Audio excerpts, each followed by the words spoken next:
कधी काय कामा लागलं लग्नामध्ये बर्थडे मध्ये यांचा नंबर घेऊन ठेवा। आपल्या या कार्यक्रमासाठी फ्री मध्ये आले, यांचं एवढं प्रेम आहे आपल्यावर।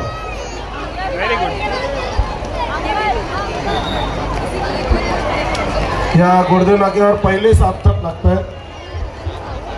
सचिन यांना विनंती आहे, सचिन करत या अगोदर 7 तास लागते का?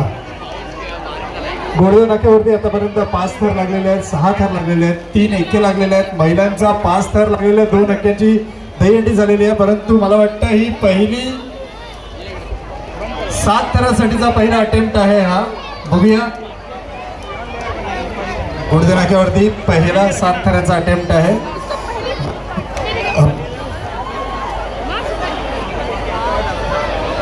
हॅलो, माईकचा रिसिव्हर बाहेर घे ना, माईकचा रिसिव्हर बाहेर घे ना, हकल त्याला। सपोर्ट करण्यासाठी सर्वांनी जवळ यायचंय। गोपाल कृष्ण महाराज की जय, जय भवानी, जय शिवाजी, जय शिवाजी, जय भवानी।